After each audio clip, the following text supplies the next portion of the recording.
Assalamu alaikum wa rahmatullah. My name is Shahzad Mustafa. Today I'm hosting our brother Zaid Mirza. Assalamu alaikum, brother Zaid. Walaikum assalam warahmatullah. Welcome aboard. It's great to be here. No, Thank you. likewise. We're going to have some interesting discussions today around Zakat. I want to welcome the audience to another episode of Happy Strong Family. So this episode, as well as some of the other episodes that are being produced during the month of Ramadan, is around the theme of community heroes. And we wanted to recognize organizations that are Islamic organizations that are doing some important work in our local community, taking care of various sectors that are vital to ensure that vulnerable Muslims are being looked after and their needs are being catered to according to Islamic principles. And we know how important zakat is, right? It's like a second pillar of Islam. And National Zakat Foundation, just on a personal note, I was involved with National Zakat Foundation in the early days, and I was involved with the board as well. And I know many of the brothers. I remember you just joining in the organization as a little kid, and kind of growing up and kind of developing your skills and your abilities within the organization. So if you could say, just give me a quick update. I know you're a program director. What are you? How did you get involved in National Zakat Foundation, and what is your job there? Yeah, Bismillah ar-Rahman ar-Rahim. So, first of all, thank you for allowing me to be here and represent National Zakat Foundation. It's a long story, but I guess I'll kind of keep it a little bit brief, right? So I was basically pretty new graduate. I had a long academic journey. I pulled myself out of school to do a little bit of work to kind of figure out what I was going to do with life, right? And after working for a couple of years, I actually went back and I actually graduated. I completed my sort of studies at McMaster University, majored in economics, right? Nice. That was a field that I was quite interested in at that time. Still am. And, right after that, I was kind of looking for work, and most of the work that I could find was, in the the banking sector, right? It was quite like prominent, TD Bank and RBC and all of these sort of, and then the other area was sales, right? And then I had a lot of sales experience as well, coming up to that point.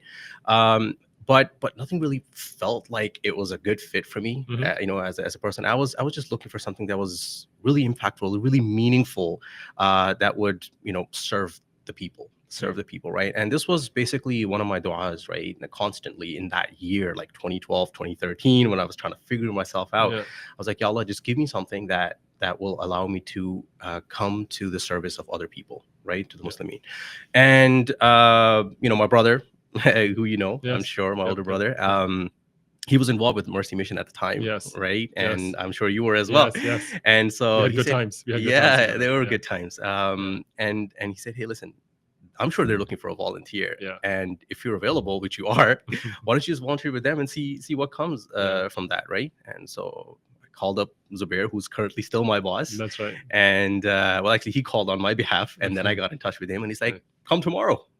I was like, give me a couple of days to get ready, Sure. So I went in, and they had all kinds of projects that they were working on. There was a high school that they were trying to launch at the time, which I got involved with very, very early on. This is like early 2014, before Ramadan, and then there's a few other things that we were working on. But then eventually I got exposed to like this concept of like this local zakat chapter that they were running under the umbrella of National Zakat Foundation. And I knew that I learned pretty quickly that it was, even though it was new in Canada, it wasn't new overall, because it had already been operating in the UK for a couple of years, right? So if you want, we could talk about that later. Sure. And it was just an amazing thing. For me, it was like a startup. Right? I was like, okay, this is a brand new thing. It's like the fundamentals are sound, right? They've done it was probably 9, 8, 10 months in at the time, and they had some money in the reserves, right? So it was starting to get up, and I was like, I'd love to get involved, right? And there was only one person working there, and I was like number 2 coming in. Nice. And so I got involved with everything and anything, right? Including fundraising, like writing emails, setting up events, coordinating all kinds of stuff, like booths at masjids. And so that was a great time, alhamdulillah, and a really good learning experience as well, because probably more than anybody, that when you're in a startup, you are exposed to every facet of the business, right? It's not like you just do your role and then you're out, right? You're doing everything. And from there, alhamdulillah, we just kind of grew, and this is our 11th year now. We just celebrated our 10-year anniversary last year. And currently, alhamdulillah, I've been able to, as the program director of the organization, oversee all aspects of the business, so to speak, right, with respect to the fund development, the fundraising of the zakat, education and an awareness of it, and then managing those funds in a way so they can be distributed to those that are in need here locally. And that's the main thing about National Zakat Foundation, that our work is local. That's right. It's within Canada. Yeah, that's right.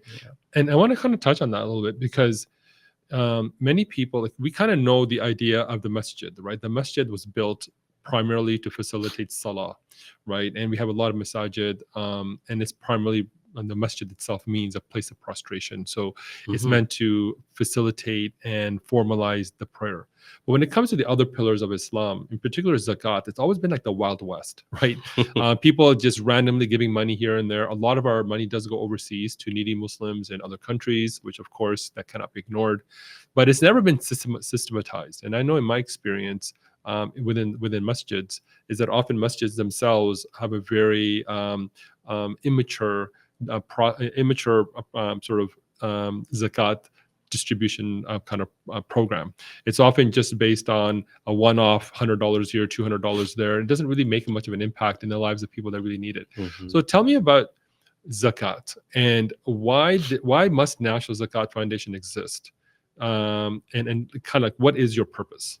No, that's a really good question. I mean, and I think you kind of like started off with the little bit of the answer too, right? Like what a masjid is to the institution of salah, right? That's what it represents. It's a place where people can come and they can have their connection with Allah subhanahu wa ta'ala. You do jama'ah. So it's a connection with Allah, but it's also connection with other people, right? Because you're there and you're praying together, right? So that's what a masjid represents. That's what a masjid facilitates.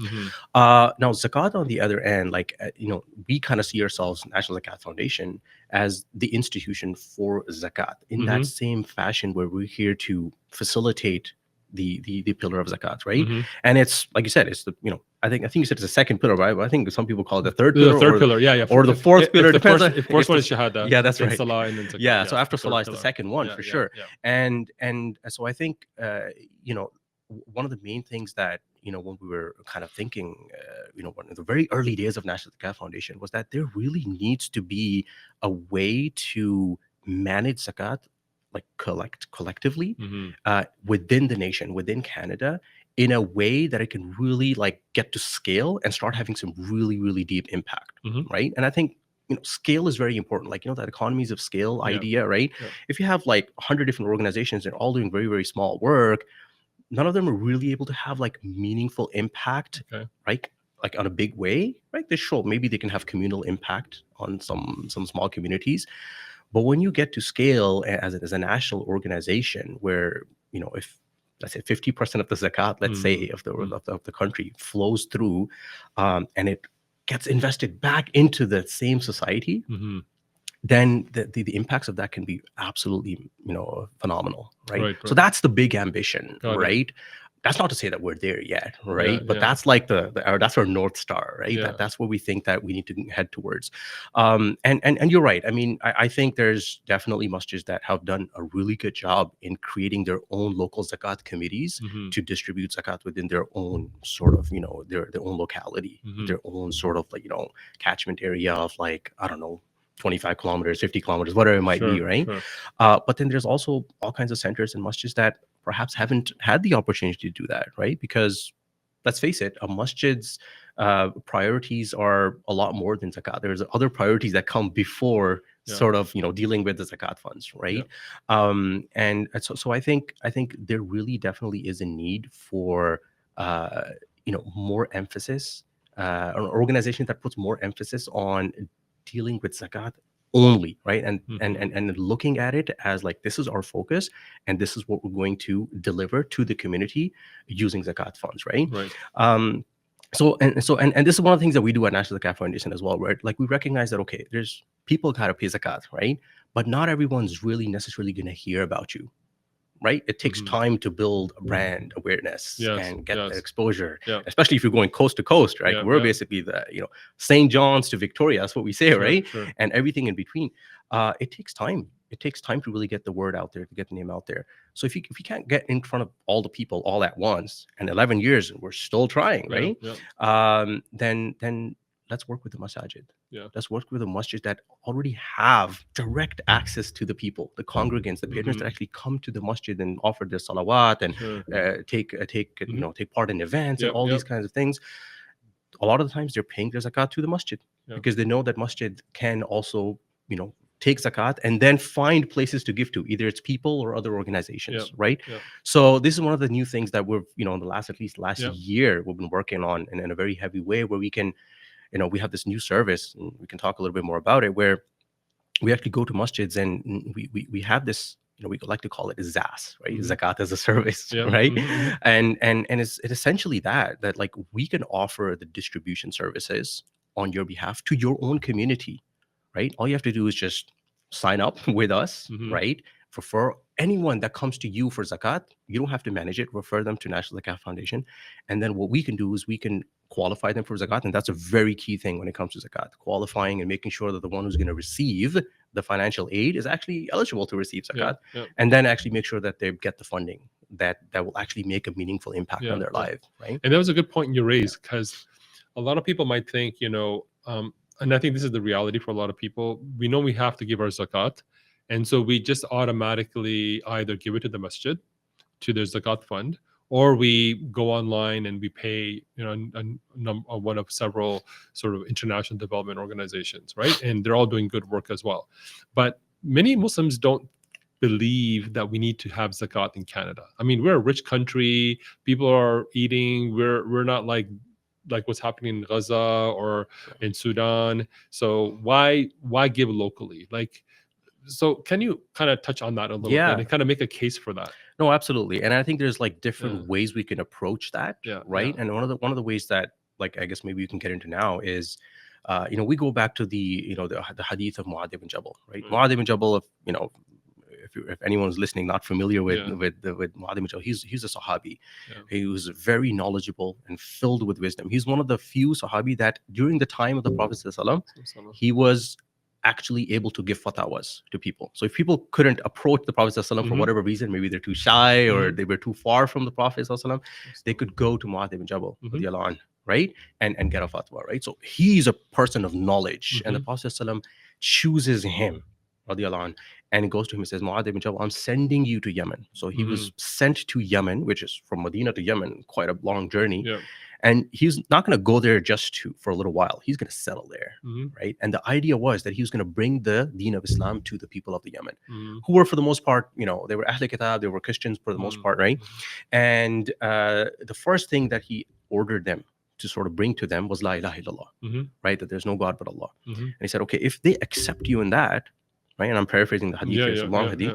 If they accept that, then ask them that Allah subhanahu wa ta'ala has commanded on them 5 daily salawat. Okay? So that's the second. And if they accept that, then tell them that there is a poor tax or a zakat on their wealth, which is to be taken from their wealthy and given to their poor. Right? So the wording is very, very clear. Taken from local. It's from local. There. Like, don't bring the money back to Medina and to put it into the Bayt al-Mal. That's not the idea. Take care of the people over there with the people that are residing there, right? So the community should take care of its own. So that was the main sort of inspiration for why we created. So that's sort of like our spiritual sort of connection to zakat, and why the basis, right? Like of National Zakat Foundation, why we want to do local, and we know that if you look a little bit deeper into that as well, just a few years later, during the time of Umar radiallahu anh, when he was the Amir al-Mu'mineen, right? Mu'adh ibn Jabal radiallahu anh, he sent about a third of zakat that he had collected to Medina. And the Umar radiallahu anh actually asked him, like, why are you bringing this here? It's for the people of Yemen. Why are you sending it here? But he said, well, we're already taking care of the needs of the people there. I can't find anyone else to give it to. So now this is excess funds that I've sent here. Right? A year later, it's about half he sent. And then eventually he sent all of it. Because zakat was utilized in such a strategic way with the long-term thinking that it wasn't just feed somebody today and then feed them again tomorrow and then the next year. No, give them so much that now they can able to just take care of themselves. They can start their own business, have their own enterprise. Have a farm, whatever they wanted to do, right? Start a shop, right? Start a business. And so the idea was that eventually just all the zakat was sent over. And this is basically the inspiration that we sort of draw this sort of Yeah. this narrative from. Now, that's the historical context, Sure, right? sure. Let's look at what's happening right now, right? And I'm just looking at the data, and we're kind of looking at some numbers from Stats Canada, right? So like, okay, let's see what's actually happening in Canada. So there's a food insecurity sort of grade measure that gets like kind of surveyed on a yearly basis Yep. with Stats Canada. On that, there's like there's like three sort of variables, right? Like there's a severe food insecurity, moderate food insecurity, and then like low food insecurity. Sure. If you look at the severe food insecurity, that's about 4.5% people in Canada Okay. that are severely food insecure, right? What does that mean? Like, you don't know if you're going to be able to get the next meal, right? Or you're skipping meals, right? And now you're taking in less nutrition than you actually need to. And this includes Muslims, of course. Obviously, so this is Canadian data, so this is like about 38 million people or something like that, right? So if you say, okay, all right, like what does that mean in terms of Muslims? Like Muslims in Canada might be what, 1.7, 1.8 million people, something like that. I don't know if you have the latest figures, but it's probably around that. It's less than 2 million people that are Muslims in Canada. But we also know from the same sort of like study that visible minorities are overrepresented within that, like sort of the bottom half, or you could say the bottom, like the fourth of the population that are like really living below the poverty line, right? They're overrepresented, and Muslims are part of that, right? We have a lot more immigrants in terms of refugees, like you name seekers. That's right.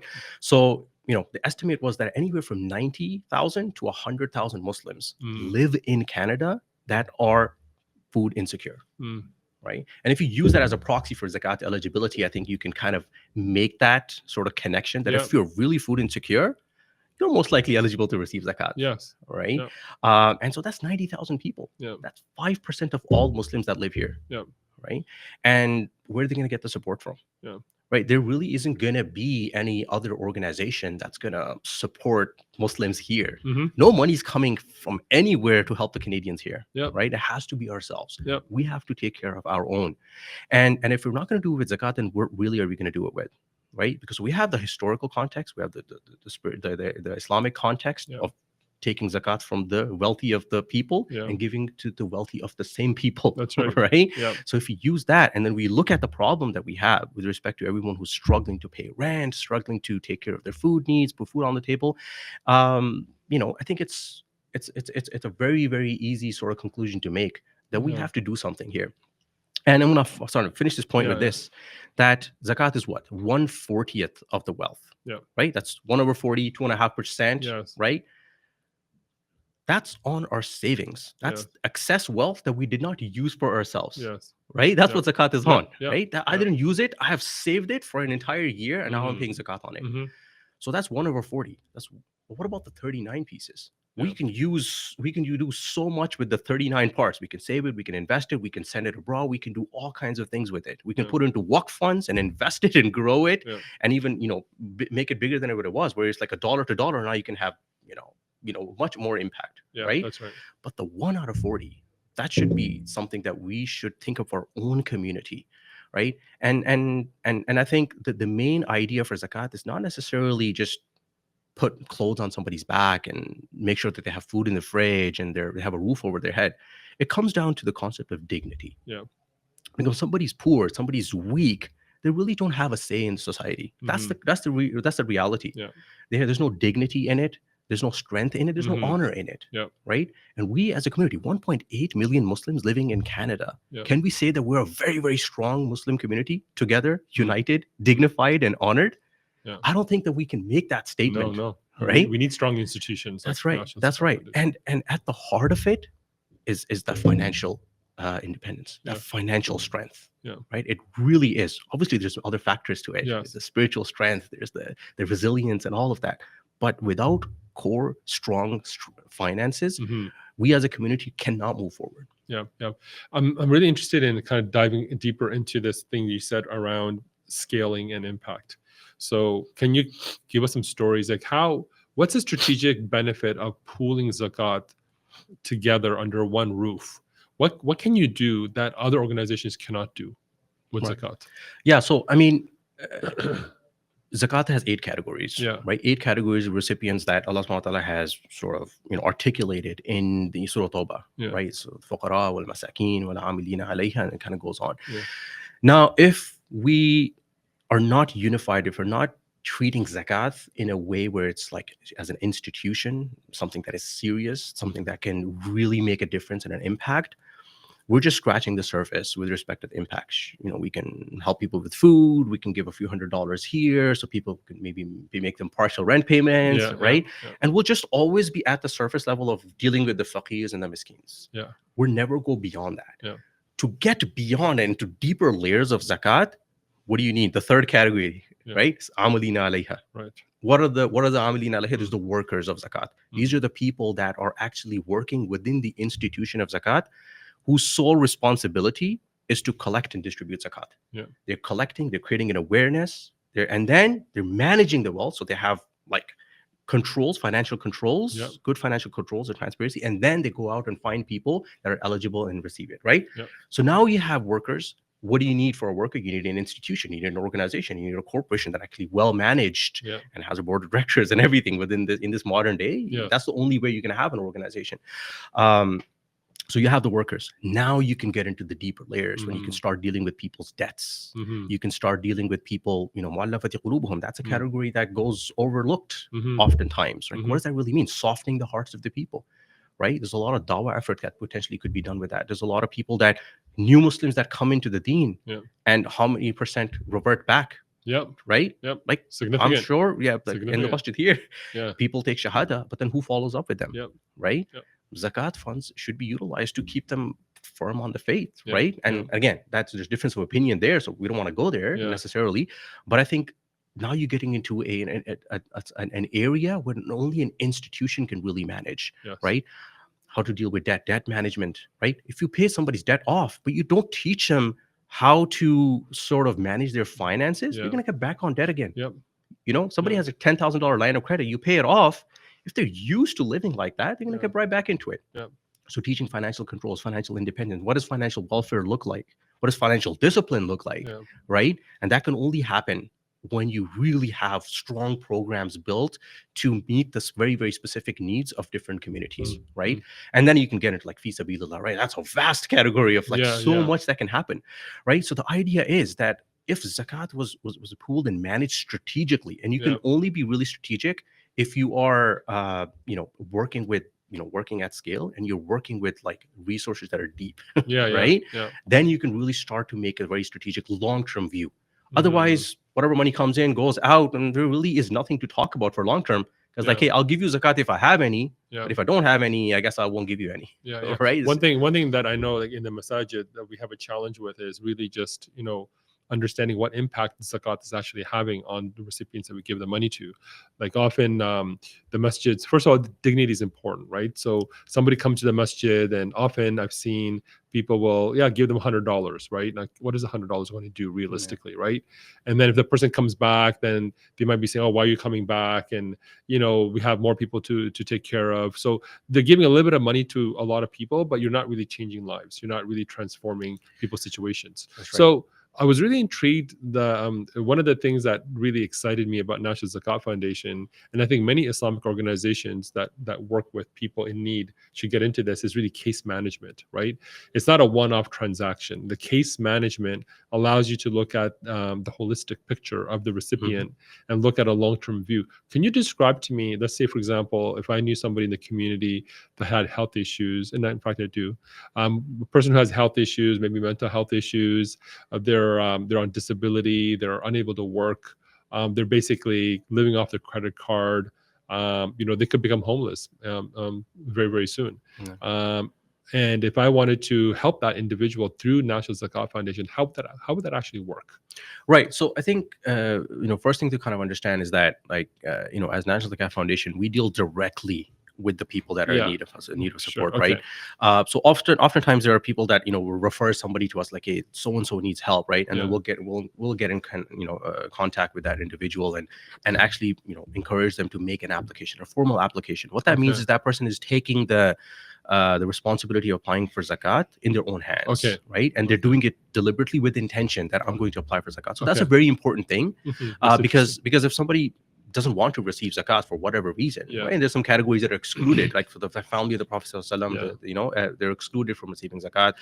Someone may have wealth that they know that they have, but other people may not be aware of it, right? They want to exclude them from zakat, so that gives them that opportunity. Second thing is that it is a serious thing that if you're going to receive zakat, you should receive zakat with full intent and with clear intentions that, like, I'm actually going to take zakat. I am eligible, Okay. right? If I'm not, then I'm taking something that doesn't belong to me, Yes. right? Yes. And so make the application, and we have different ways that someone can apply, right? You can apply on the phone, but we prefer that people just apply online. There's an application form. You can fill it out. You can add your documentation there. You can provide your ID, and everything goes into our system. And then it goes through sort of the intake process, and then it goes to the caseworker, who would actually then assess the file, make sure that the documentation, the information that's provided is in alignment, there's consistency. Have a phone call with the client to figure out, hey, what's actually happening? What do you need help with? Do you need help with housing? Do you need help with food? Do you need help to kind of get out of debt? Like, what's the situation? Really kind of get like a holistic view, as you said. And then figure out some sort of a distribution plan, right? So right now, because we're, you could say, still like a medium-sized kind of an organization, would like to be able to help people for an entire year, but we're just not able to, right? So we usually help people for about 2 to 3 months at about a short-term period. And if they need more help, they can come back and apply after a little while. And if we still have funds in the pot and we can still assist them, then inshallah we will. But the default of zakat, right, was that you qualify someone for zakat and you actually take care of their entire needs for the next year. That's the idea. Okay. That's the idea. Because imagine if somebody's living, like, let's say paycheck to paycheck, or maybe they're like $500 short every month. Sure. Now you take care of their entire need for the rest of the year.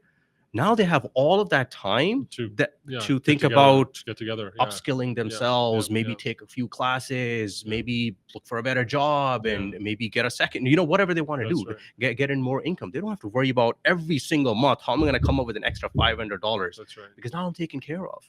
Right? That was the idea of zakat. Give people that long-term support for 1 year. So they can really change their lives. That's right. And that's exactly what happened in Yemen, right? Right. So I hope that kind of like it does. That's pretty powerful, because like we've seen so many situations where people are kind of stuck in a cycle of poverty, right? They're a single mother with her kids, and she obviously needs to pay rent. She needs to feed her kids. So she's running 2 or 3 jobs, and low paying minimum wage jobs, right? And she's stuck in this cycle and she can't break out of it. She can't afford to go to college. She can't afford to maybe move to another neighborhood. This idea of looking after person's need for a year, that's very compelling, because that would then give them some breathing room to be able to actually make changes in their lives, right? And we know that many of the cycles of poverty are because people are unable to be able to think, even make plans, because they're just grinding away, trying to just keep just trying to survive. That's right. Yeah, that's right. SubhanAllah. So give me some stories, give me some I kind of have inside view of NZF when I was kind of working with your organization, but give me some sort of help the audience to understand some of the scenarios, some of the files that you've worked on. What are some of the changes you've made in the lives of Muslims in this country? Yeah, I mean, as of today, like we're probably at something like 14,000 files that we have sort of gone over, right? So it's a lot of stories, right? And sometimes it becomes like really difficult to kind of like tell one from the other, because they kind of just become like this fog in your mind, right? But there's absolutely been some very, very compelling stories that kind of stick in the mind, right? There were one instance where actually someone was assisted with National Zakat Foundation, right? And this was several years ago, and this lady actually reached out to us, and we didn't know that this was one of the applicants, that of the organization.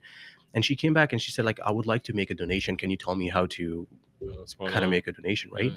And then we're like, okay, you can go to the website and you can make a donation. You can pay by credit card, you can do an e-transfer, whatever. It's all there, and all the information is there.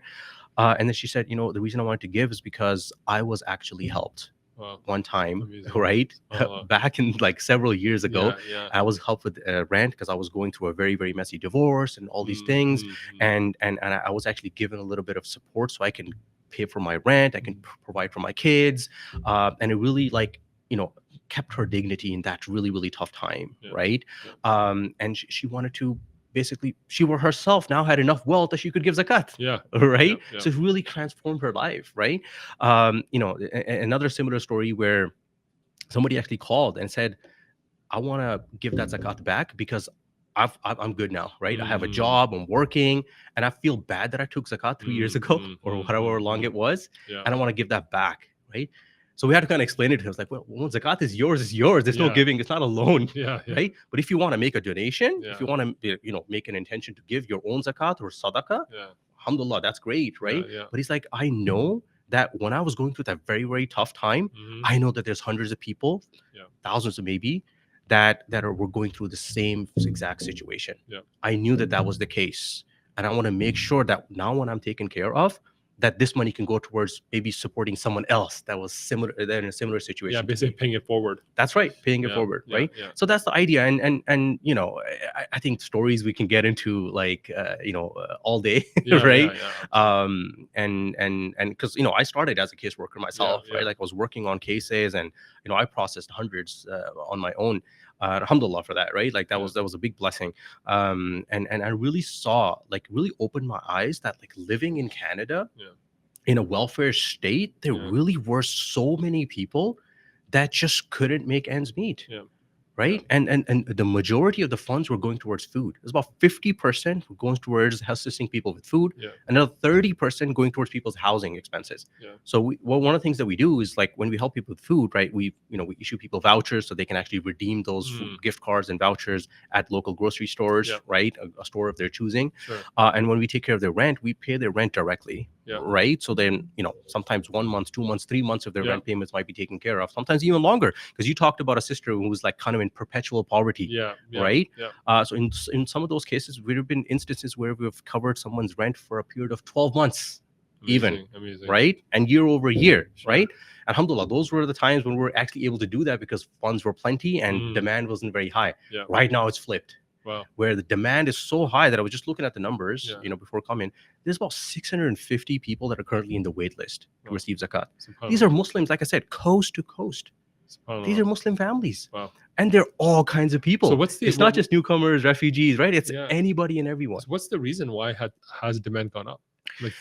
Well, I think there's two main theories there. One, I think we as an organization at National Zakat Foundation, we're getting out there a little bit more. So there's a little bit more awareness about who we are and what we do. And, one of the maybe few organizations that are working nationally to provide zakat to people, direct financial aid to people, right? And then the second thing is that I think just coming out of, like, the pandemic and everything, with the rises in the cost of living, and with the inflation and everything, that everybody who was kind of like just above the poverty line all of a sudden dipped below.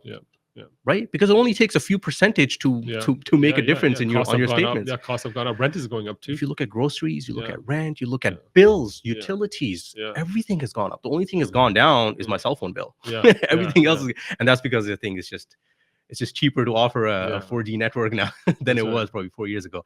But that aside, I mean, I think everyone has probably seen at least a 10 to 15% uptick in their overall expenditure for the year. Yeah, for sure. If not more. Yeah, for sure. Right. I know my wife, she volunteers at a food bank, and she's seen the same thing, is that the number of clients coming into the food bank has increased dramatically. And what's the scene around the families coming in from Gaza? I know National Zakat Foundation was involved in a really amazing project to help, bring in refugees from Gaza, and you collaborated with a number of different organizations. Yeah, absolutely. What role did National Zakat? Because now, mashallah, you've got so much capability on the ground that you're kind of seen as the go-to organization for many of these efforts. Tell us a little bit about that. No, so absolutely. I mean, so this started back in, obviously, like, the whole thing started in October. Around, like, end of October, early November, there were some conversations with NCCM, who I'm sure you're familiar with. They were working with Islamic Relief and some other organizations to try to get these evacuees, like, out of Gaza, who actually have Canadian citizenship. Okay. either PR or Canadian citizenship. So all of the families are bringing. So even if like one child or two children in the family has a Canadian citizenship, because at one time they were in Canada, then they moved back to Palestine, right? And if that was the case, they were evacuating the entire family. So there were about 65 to 70 families that were identified to be like Canadians that needed to be evacuated. So they were brought into Egypt. From there, they only had 3 days to basically get on the plane. Islamic Relief Canada, mashallah, they were able to pay for their plane tickets, bring them to Canada. The idea was then that, okay, the organizations, the big organizations should come together and put funding into a pool that can then be distributed to these people who are going to now have to resettle in Canada again. And some of these people hadn't been in Canada for 20 years, right? They had left. Canada was a thing of the past for them, right? They had a new life in Gaza.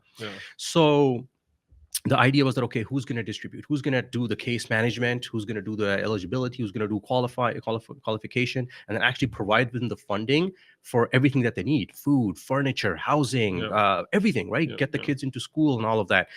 So, the organizations that kind of came together and pulled in the money. There were, HCI, IDRF, alhamdulillah, Penny Appeal now. And hope I'm not missing anybody. ICNA Relief, right? ICNA Relief. So, they all put, money in the pot and said, okay, who's going to be the distributor? So, our name came up. And alhamdulillah, we were happy to oblige alongside NISA Foundation, which I know will be on this podcast later, or has already been on the podcast.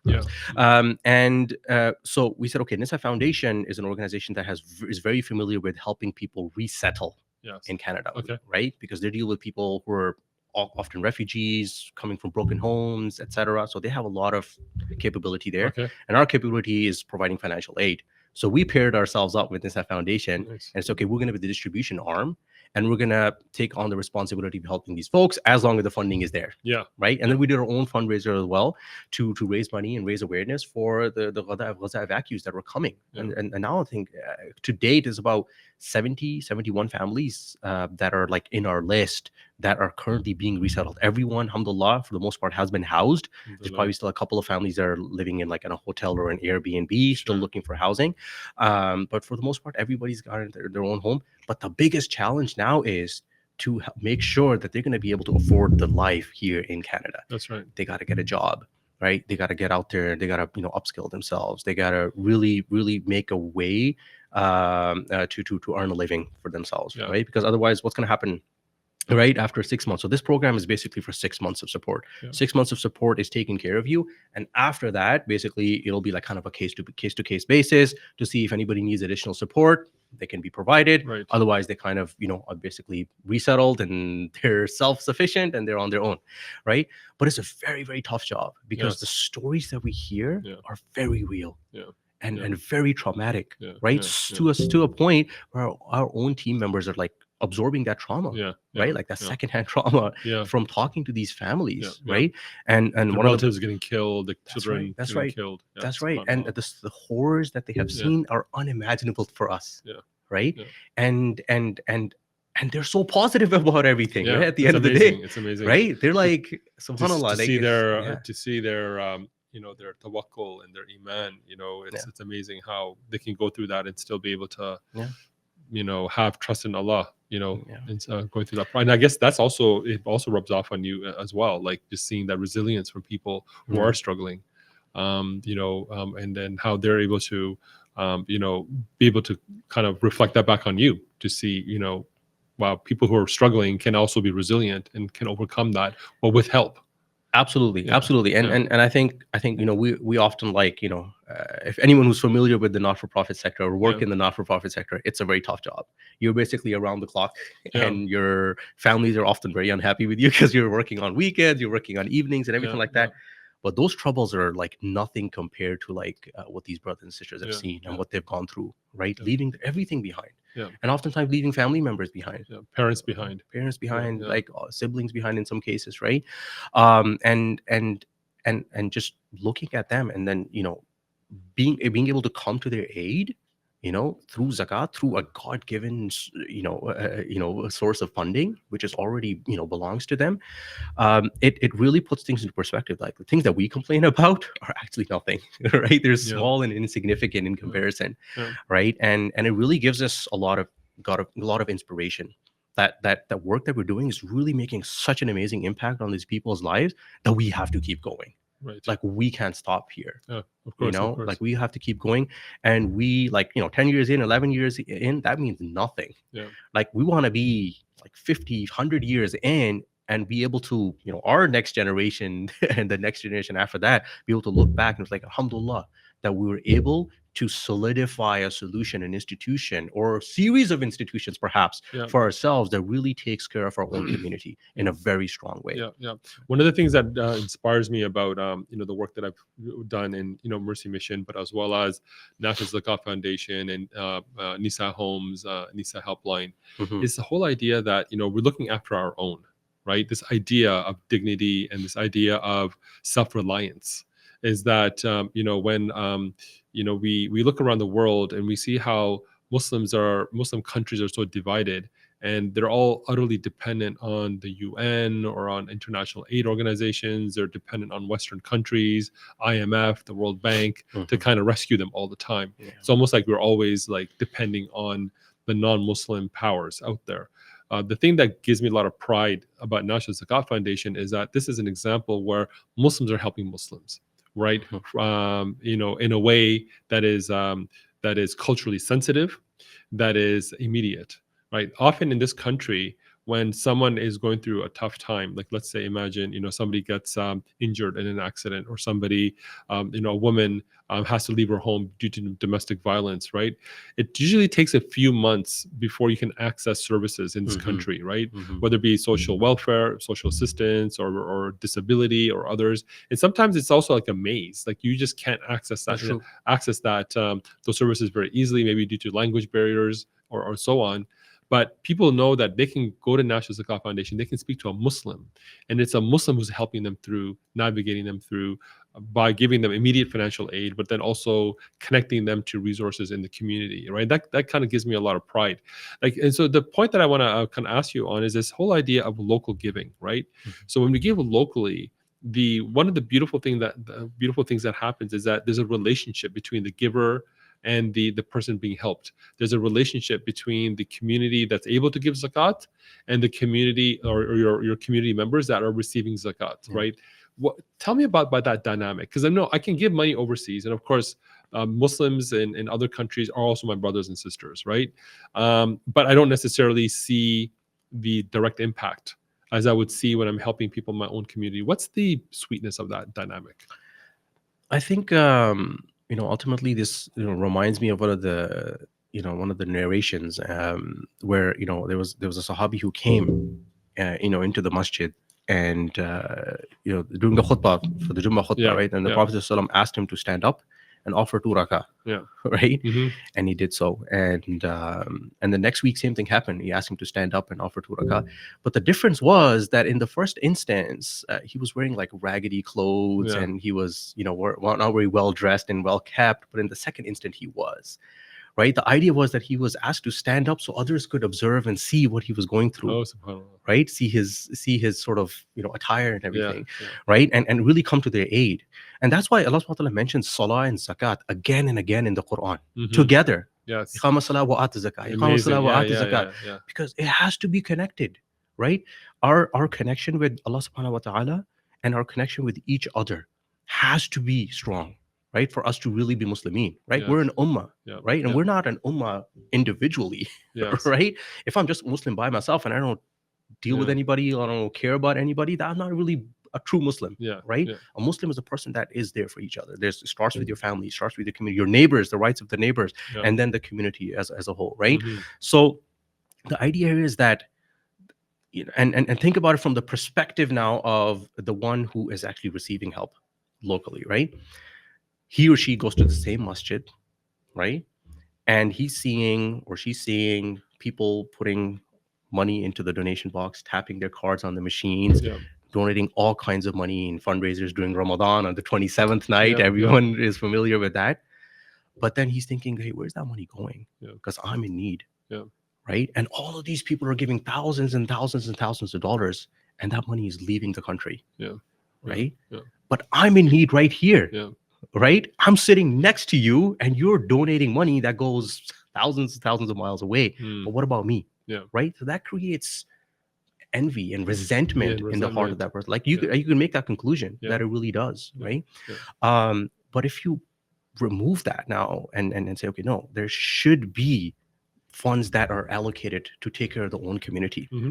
Now when people come into the masjid and say, okay, yeah, I love this community because I know that when I needed help or when I do need help, that they're going to be there for me, that they were there for me, right? So instead of resentment, you switch it to pride, right? Absolutely. That I am happy for my brothers and sisters who are wealthy.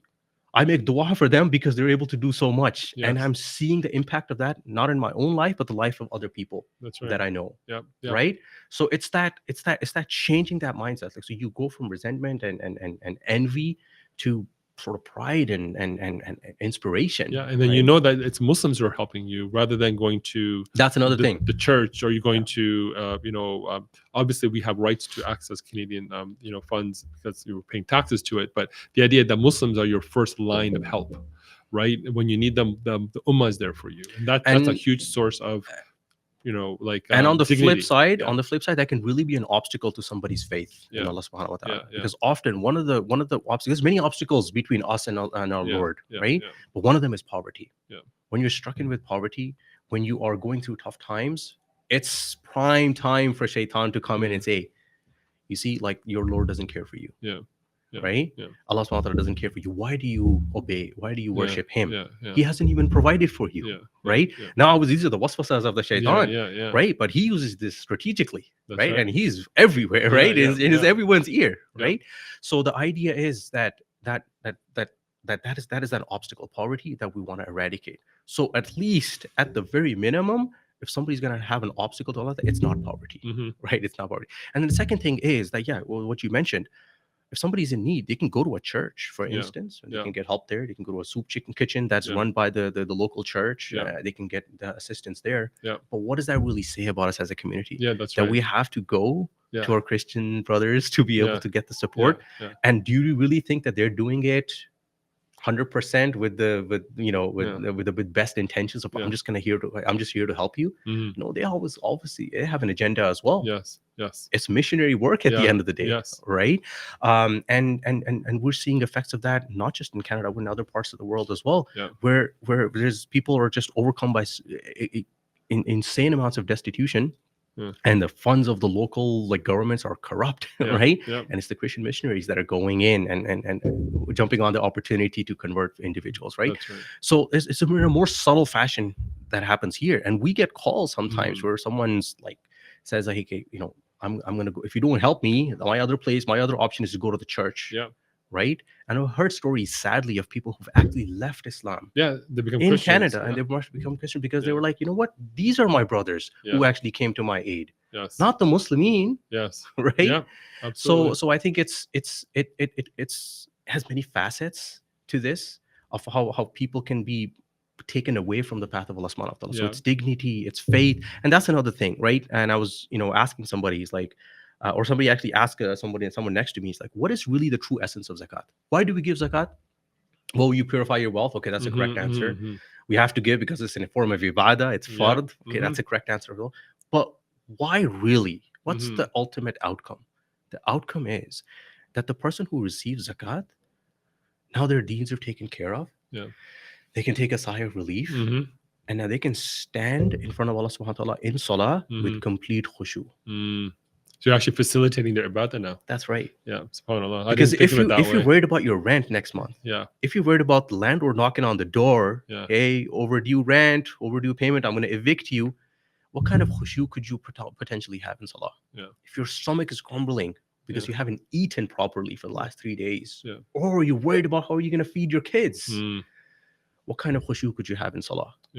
Right? But when your base needs, and this is like, Maslow's hierarchy of needs, right? If you take care of the person's base needs of just food and shelter and water, then they can come out and they can elevate themselves from that. Right? So it really is a facilitation of the ibadah.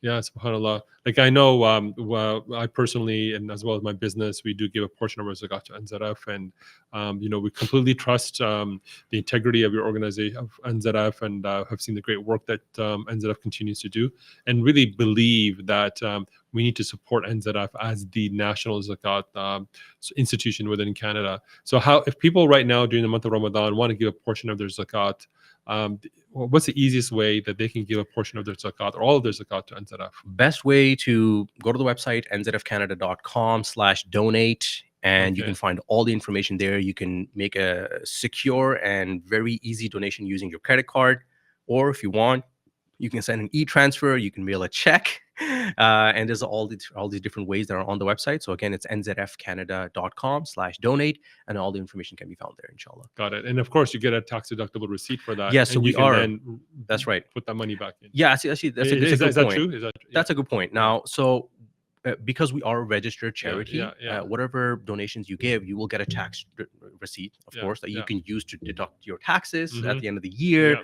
Now, that deduction on your tax is not really you getting your zakat back. Yeah. Right? It's just you're paying less tax, so you're getting that money back. That's right. Because you've already overpaid, Yes. so you get a tax return from the government. Yeah. And that's just the government saying, hey, you were quite philanthropic this year. You know, we want to award you by you having to pay less tax. Yep. That money is your own money. That's your earned money that you don't have to pay as tax to the government. Right. It's not your zakat back. You can do whatever you want with that money. You can give it away. You can spend it on your family. You can save it. It's up to you. Got it. Well, it was a real pleasure, Zaid, talking to you today. Really learned a lot about National Zakat Foundation, and I really hope that our audience thinks about giving a portion of your zakat to NZF. And if they want to, if members of our audience want to reach out to you personally to ask you further questions about the organization, what's the best way for them to do that? I can be found on LinkedIn. Okay. So Zaid Mirza. And you can find me on LinkedIn, inshallah. I work for National Zakat Foundation. Shouldn't be too hard to search me up as a public profile. And so definitely send me a message on LinkedIn. Not a problem. I look at it basically on a daily basis. You can also send us an email at info@nzfcanada.com. Okay. And if you put my name in there, if you want to get in touch with me, you can get forwarded to me. I can get back to you, inshallah. And looking forward to anyone who basically, has more questions, want to have more conversations about this particular topic. I love talking about it, as you can probably tell. And I think it's really good that I'm really happy personally that you all invited us on the podcast to be able to talk about zakat and National Zakat Foundation as a whole. So I welcome anyone who wants to connect and even challenge. I more than welcome challenge and criticism and anything like that, because I think without criticism, without challenge, we're not going to grow. We're not going to get better. You need to get feedback from so the community. So we need the naysayers, but we also need the naysayers. We're going to be like, no, not like this, but maybe like this, right? I think that healthy debate is very welcome. Yeah. Well, I think the title of community hero is really deserving for NZF. You guys have really been an important safety net for a lot of Muslims that have fallen through the cracks of our social services system here. The number of lives that have been helped is amazing. And so may Allah Ta'ala bless you and your team and Zubair and the whole team.